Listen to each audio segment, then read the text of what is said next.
İsmim Tekin Kalaycı. Deniz Açpayamlıyım. Doğdu doğalı bu işi yapıyorum. 46 yaşındayım. Devam ediyorum. Eskilerde 4-5 kişi oluyorduk. Babam sağken.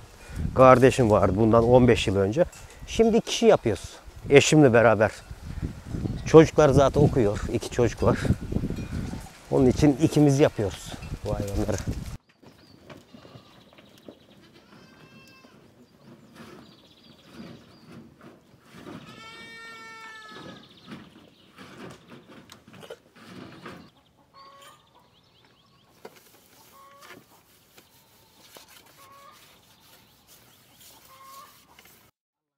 Anne sağ, baba öldü. Beraber 3 ay bizle beraber yaşıyoruz. Sonra köyde, yazın köyde kendi evinde duruyor.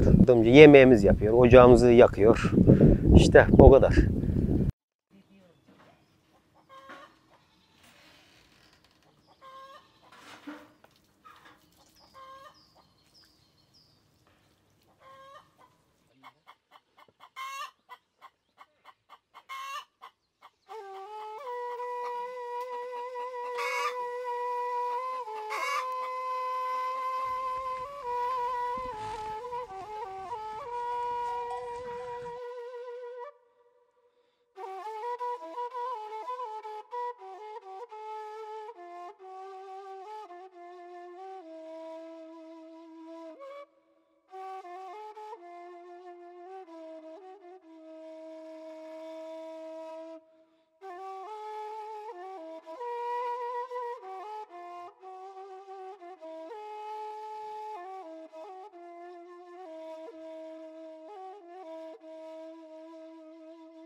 Ev olarak da aynı yerdeydik. 35-40 yıldır beri aynı yerdeyiz.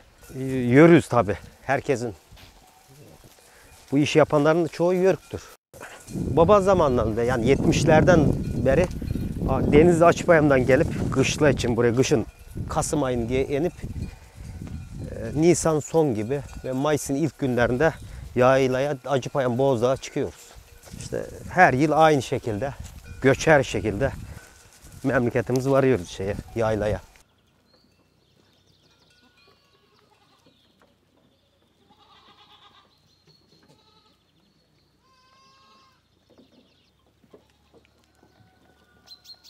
Babam 60'ların sonlarında Açbayan'dan bu bölgeye doğru, Köyceğiz bölgesine doğru kışlamaya gelmeye başladı. O zamandan beri devam ediyor. Mesela ben şimdi durduğum ağılın olduğu yer 74 mi? Babam onu tam hatırlayamazdı. Ya 74 ya 75 yılı yerleşiyor. Ondan önce yasakmış o bölgeler. Dikim sahasıymış. Ondan beri gelip bir de arada bir iki sen bir gelmezliğimiz oldu. 90'dan beri hiç, 89'dan beri hiç Aksatlı'dan geliyoruz aynı yere.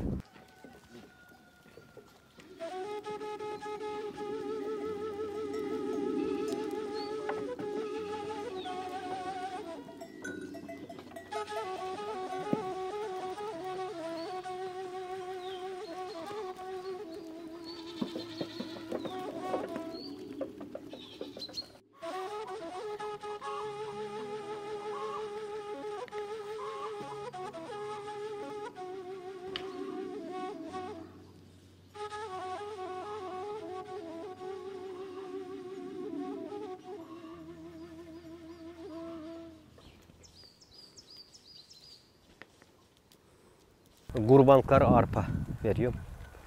Geçileri de doğacaklar pamukapçınla kepek. Yine süt yem veriyorum. Doğanlar süt yeme veriyorum. Süt oğlaklarına, kuzu büyütme veriyorum. Şu an verdiğim o. Aldım malzeme 540-550 civarında fiyatları. Çuvalı. 50 kiloluk çuval. Arpa aldım 540 dediler geçen gün. Süt yemi de o civarda. Yani markasına göre değişiyor da. Günlük 2 çuval masrafım oluyor şeye.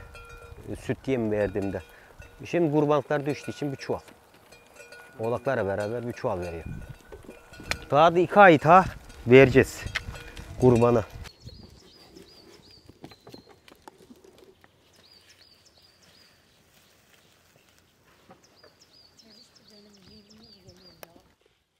Yaşlısını erkekleri 1,5 geçenler kurbanlık olarak ayırıyorum. Yine 2 yaşın üzerinde olanlar var. Bir kısırlar var.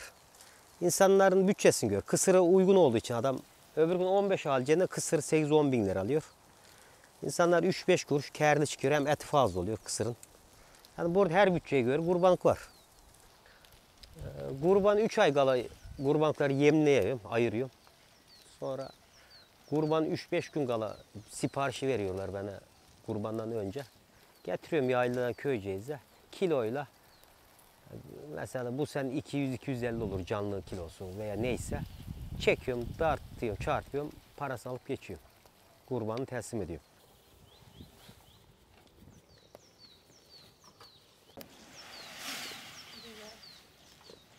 Hayvancılık yapan adamın elinde geniş otluklar, meraları olacak. Açık alanlar. Daha verimli, daha vitaminli. Bizim bu dağlar kızlan iklimi kırmızı olduğu için vitamin de eksik oluyor otun. Yani gıda, vitaminler dengeleyemeyi vücut aldığı, yediği şeyden. Ancak vitamin takviyesi yaparsın.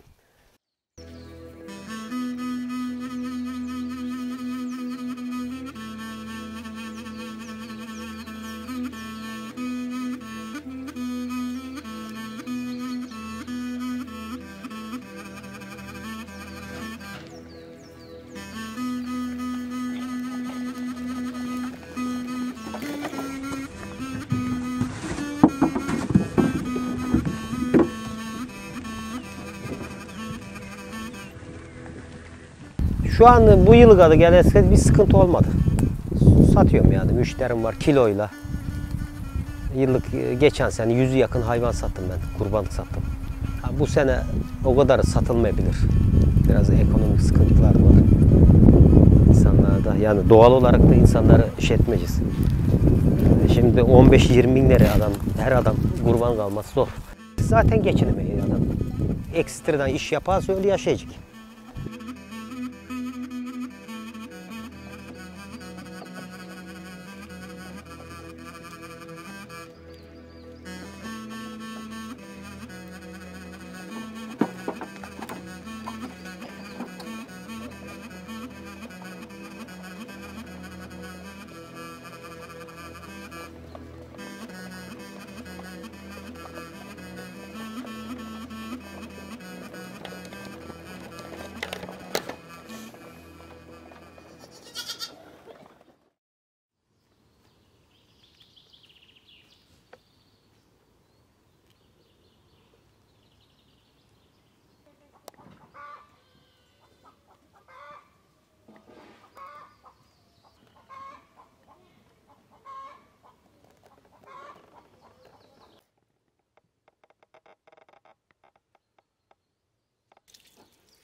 Ya biz alışkınız bu hayat ya. Şimdi şehre gittiğimiz bu şehir hayatı bizi sıkıyor. Şimdi Denizli git, şehir merkezi işimiz olduğunda sanki yük binip sırtımızda. Kendimiz böyle sakin yere atasımız geliyor. Daha iyi geliyor. Tabii bu hayatta sıkıldığımız zaman da oluyor. Bir düğünümüz olduğunda, akraba, cenazemiz olduğunda gitmemiz biraz zor oluyor. Yani.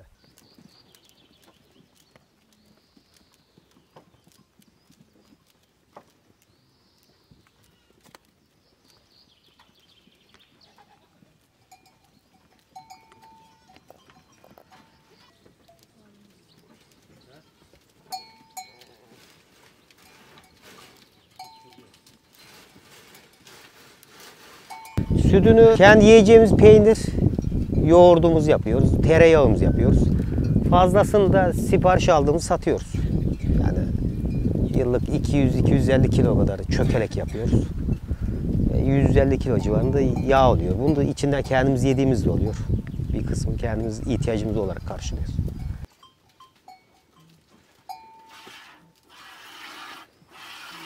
Kıl geçisinin sütü daha güzel olur.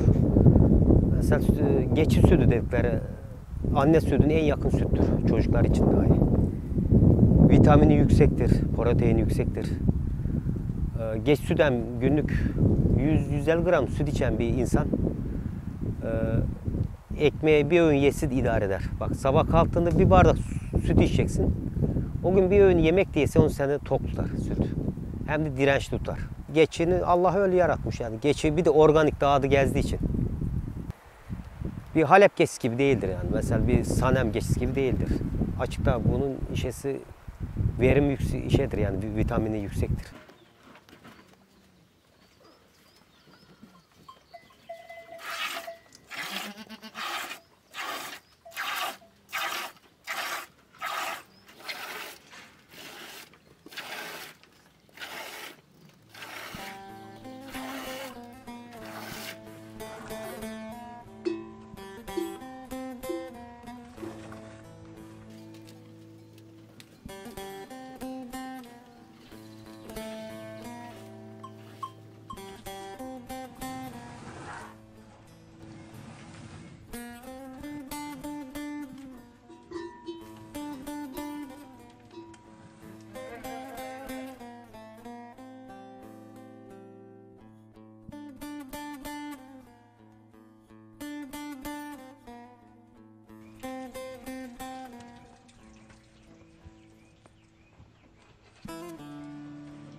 Bizim anne babanın yörüklüğü nasıl sabit yani tam da yörük de değil de babam anası babası tarafı yörük ekseri. Yani eski çoban bizim onlar yörük değil çoban olarak geçer. İşi yapanlar. Hem de çoğu yeri yörüktür. Onlar sabit yerleşik düzende yapmışlar. Tek ben varım Açıpayam'dan gelen şu anda. Bir de Adem var. O da zaten çıkmıyor Açıpayam'a. Bozdağ çıkmıyor. O Kartalgöl tarafında içerideki Toplu Yaylası'nın yakın duruyor. Evvel çoktu. Burada Ali vardı bizim komşu. 700-800 bin yakın malı vardı. Onlar memleketi kurttan kaçtılar burada. Kurt sıkıntısı olduğu için de adam 150-200 geçisi var. Yaylada Acıpayam'dan gelmiyor. Kış yaz orada duruyor.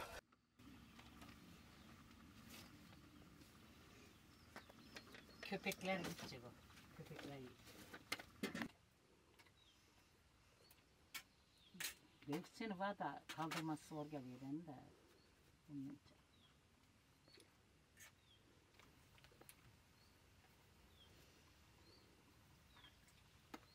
Sabah kalkıyoruz. Önce avıl temizleyiz. Keçilerin avılını, gübresine. Sonra oğlakları emziriyoruz. Sonra sağılcıklar sağıyoruz, sütüne alıyoruz. Ardından kurbanlıklar besliyoruz. Kahvaltımızı yapıyoruz. Saat 11 oluyor. Ondan sonra açıp saat 7-7.30'da 12'de açıp 7.30 gibi ev geliyoruz.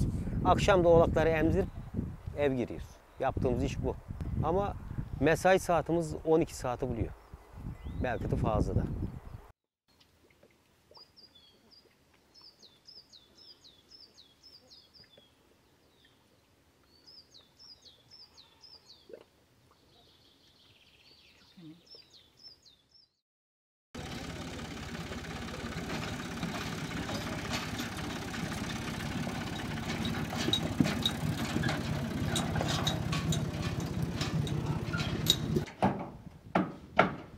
Dur abi dur.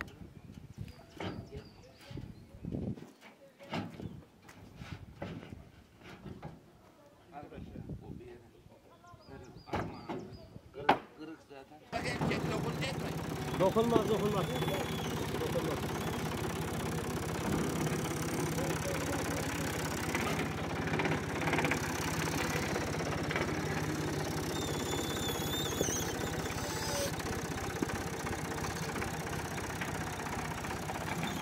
Tamam, Revva abi taşını sil.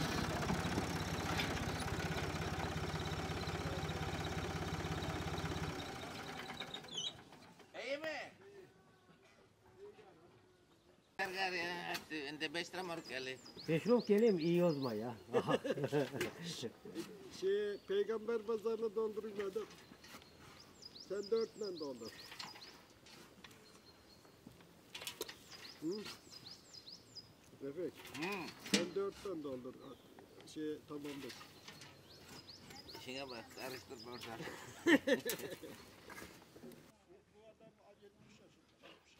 Gübresini değerlendiriyoruz. Portakal bahçesini kullanıyorlar. Romuk olarak traktörle, çuvalla satıyoruz. Sipariş göre. Çuval isteyen çuval, romuklu isteyen romuğu veriyoruz. Bizim Tunceli Belediye Başkanı. Maşallah. Dost mu onlar öyle tesadüf Gelir gider. gelir gider mi?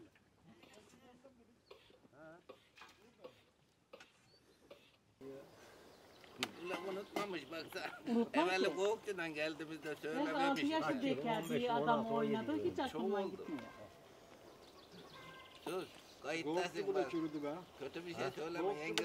Karaova dünü gece kuruldu. Gelir gelmez güveyin adı soruldu. Pehlivanlar meydana çıktı soyundu.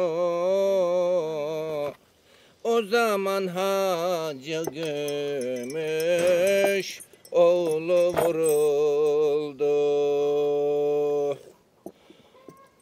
Kıyma Murat yakışmaz senin şanına. İnsan eniştesinin kıyar mı canına?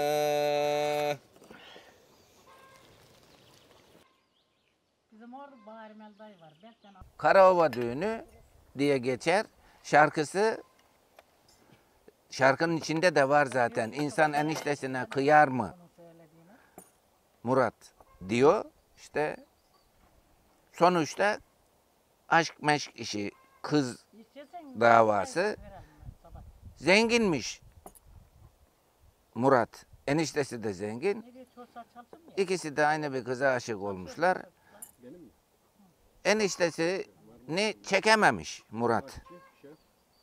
İşte diyor ya kıyma Murat, eniştesine insan kıyar mı? Nasıl kıydın canına diye. İşte ondan dolayı tartışmışlar. Tartışma değil de husumet oluşmuş aralarında. Ondan sonra sonuçta iyi bir sonuç olmamış. Ondan dolayı oradaki arkadaşları da böyle bir türkü şey yapmışlar. Öldürmüş mü, öldürtmüş mü orasını bilemiyorum. İşte o sonucun sonunda böyle bir türkü peydahlamışlar. Yemekleri Bu bakıyor yani. Nasıl Bodrum, oldu? Yara eşli mi? Milas arasında Karaova Allah sağlığıyla huzur bile. diye denilen bir yer var. Yerleşim alanı orada. Vurma Murat, yakışmaz senin şanına. İnsan eniştesinin kıyar mı canına?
Tamam o usul edeceğim o zaman. Sizin sözünüz.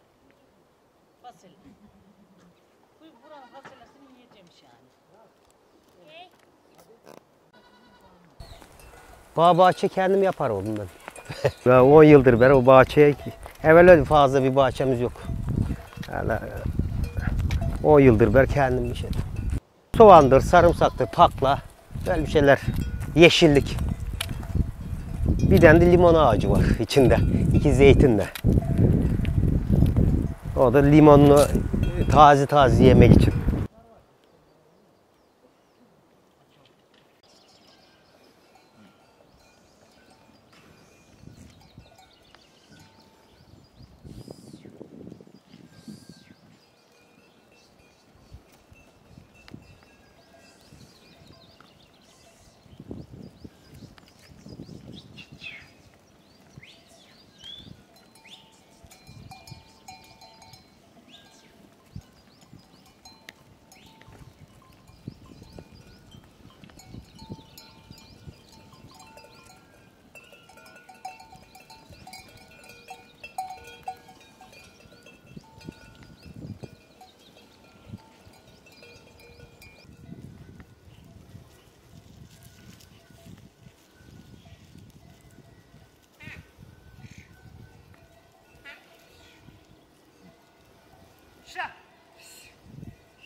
Memnunduk da pek son yıllarda memnun değiliz.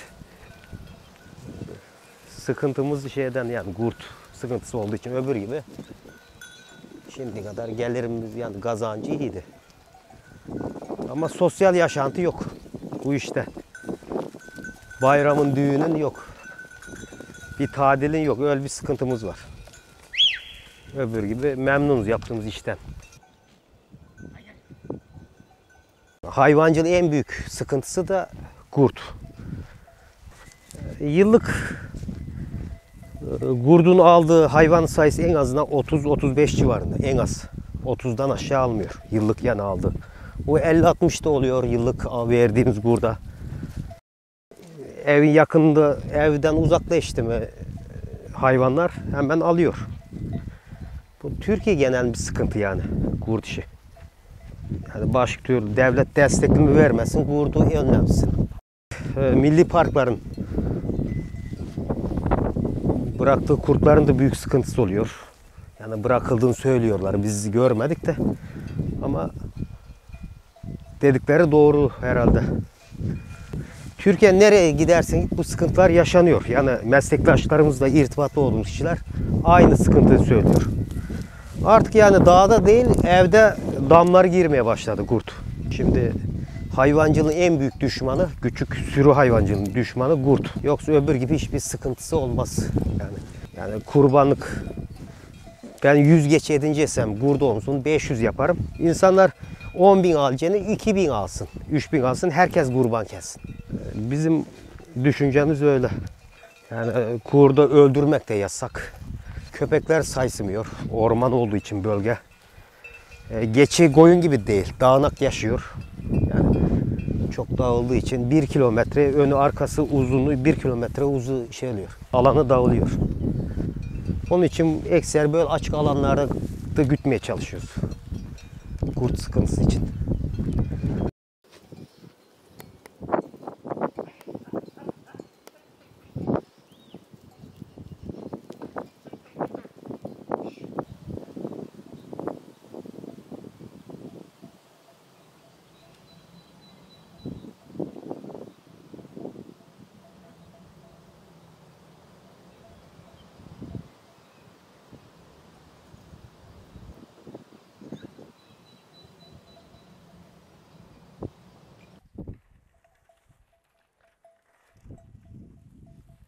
Aya!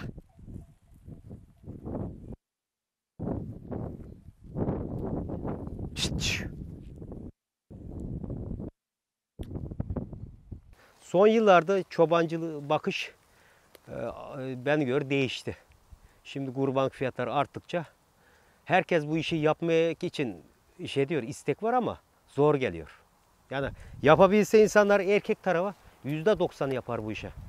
Yani yapmak istese yapmak ister yapamıyorlar. Çünkü kurbanlık pahalı geliyor, et fiyatları arttığı için herkes hayvancılık yapacak olur. Bu köylü kesimde erkekler ama kadınlar bunu pek yanaşmıyor. Bizim halkımız çobanı gördüğü için, yani alçak gördüğü için dipten son 5-10 yıldır bu işe bayağı oldu. İtibarı olmayan bir meslek.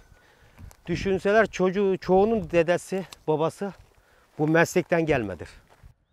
Bizim köy buna 50-60 yıl önce hiç hayvan olmayan, geçi olmayan, koyun olmayan ev yoktur. Bizim Acıbayam'daki köyde. Yani öyle anlatırlar dedelerimiz, anamız babamız. Her evde 5-10-20 mal. Eğer evvel insanlar kurbanlığına gidip de pazardan almıyor. Kendi yetiştiriyor. Şimdi sen yoğurdun dahi parayla alıyorsun ya. Yumurtayı marketten alıyor. Mazot pahalı diye ekip dikesi gelmiyor. Gübre pahalı diye ekip dike. Evveli bizim yaylalarda, yaylı tarlalarında adamlar öküzler çapaları ekerdi.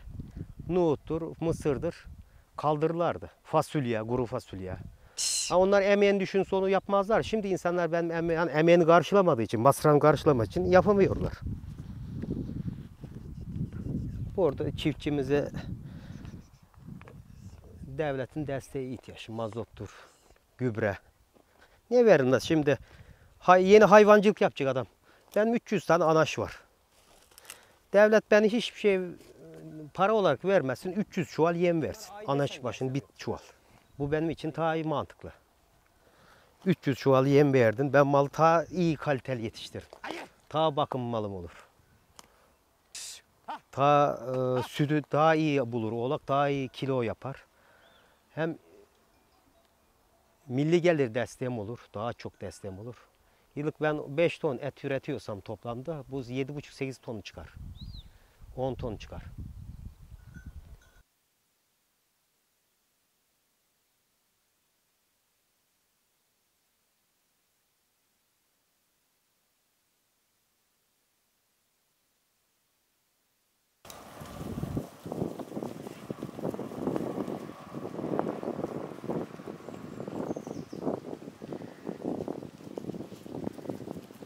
En az karı koca 2 kişi yapacaksın. Tek kişi değil, işi değil.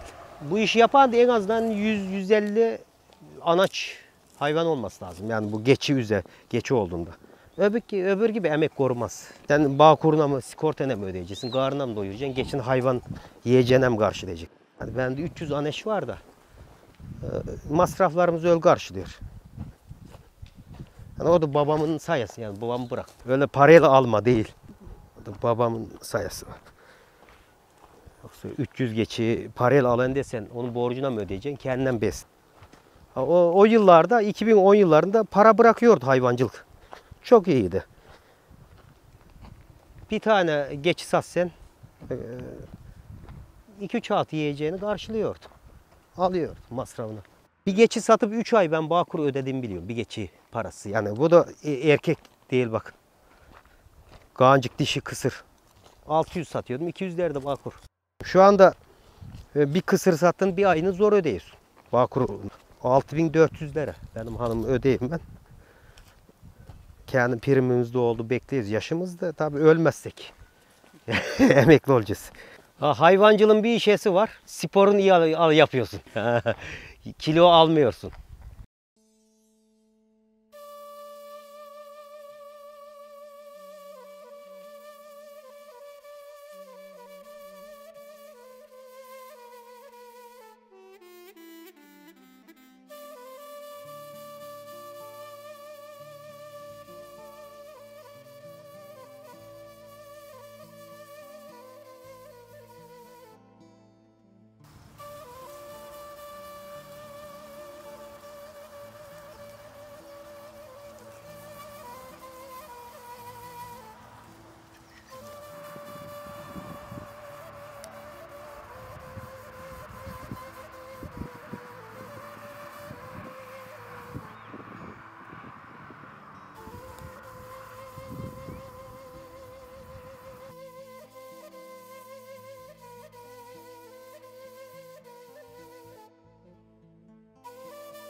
Ya tabii. Belirli saatten sonra yoruluyorsun. Çok değiyorsun. Çoğu zaman değiyorsun. Mesela 5-10 tane malını gurt çarptı. Bu mesleği bırakayım kim icat etti acaba bunu diye isyan ettiğin zaman oluyor. Stres giriyorsun. Kazancın çünkü bir tanesini kıyıp içinden satımıyorsun, kesimeysin yerine göre. Ama kurt geliyor 10-15 tanesini. Geçenlerde 10 tanesi çarpmış oğlak. Mesela geçen ay. Bunu insan ister istemez üzülüyorsun. Yani o yaralılara can mı yanacak? Çektiğin emek mi? Yani kim icat etti acaba bu mesleği dediğin zaman oluyor. İsyan ettiğin zaman oluyor. Yani her mesleğin bir sana dediği insanlar dağda yaşayan stres olmaz de düşünürler biliyor musun? Hayvan hastalık oldu mu, böyle gurttan sıkıntı, hastalıktan sıkıntı yaşadın mı bunu stres oluyor. Canlı malı iş etmek daha çok şey. Yani canlı bu. Aynı sen nasıl vücudun hasta, kimisi hasta oluyor oğlak atıyor. Mesela günsüz oğlak atma olaylar oluyor. Bu sene bende çok oldu atma. Oldu. %30'u yakın atan oldu. Yani %30 diyeceksin. Ya bu meslek zaten bilmiyorum Türkiye genelinde oran ne kadar kaldı da. Bu bölgede son 20 yılda hatırladım benim. Yani %1 gibi kaldı. Yani %2 gibi kaldı. %3 değildir bak. Hem orman yasak olmaz hem de sonraki işte kurt.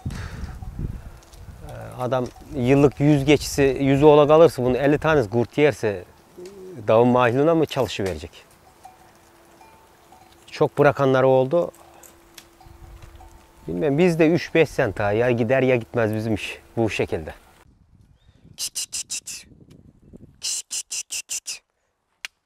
Yeni nesil bu mesleğe devam ettirecek bir nesil işimiz yok. Geride yetişecek evlat yok yapacak.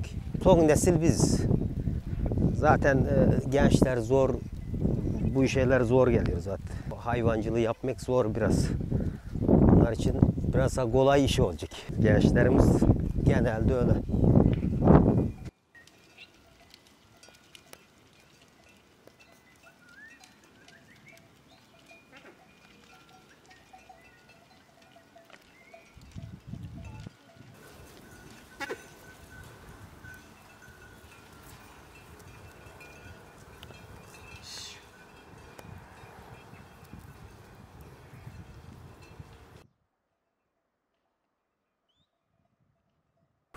Geçi yazsak 2005 ile 2011 yıl arasında yani bu 5-6 yıl sıkıntı oldu. Bizim yaylaları çıkarım Karaçam, Ardış dedikleri ağaçların arasına hayvan sokmaya yasakladılar. İnsanlar mağdur ettiler. Yani bir yerde göstermediler. Kızılçalı serbest. Zaten yazın çalın için malı olmaz. Yayla çıkması, yayla alışkın geçi. Kızılçalı yaz ayında olmaz sıcakta. O zamanlar öyle devlet bir kanuna yasak etti. Hayvancılığı en büyük darbe uzman vurdu. Bizim köylerde 10 çoban varsa biri 2'ye düştü sayı olarak.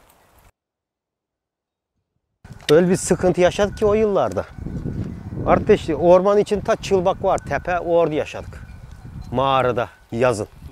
Yaylada bir mağara vardı öyle oda gibi orada. Orman içi değil hani orman ceza verecekti. Çamın içine indiremedik.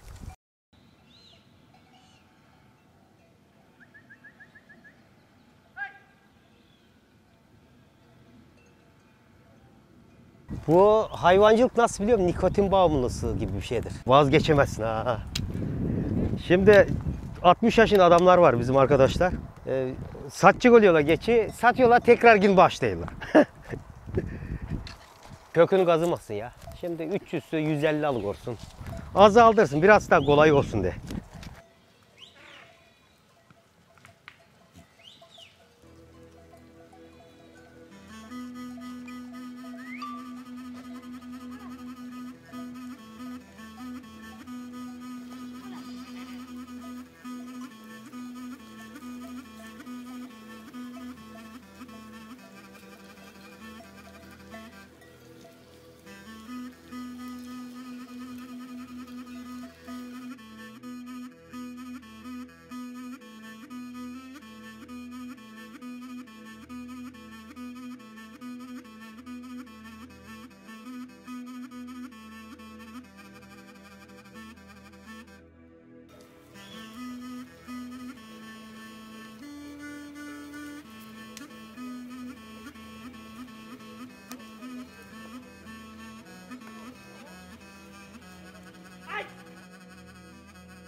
yemek yapacağım.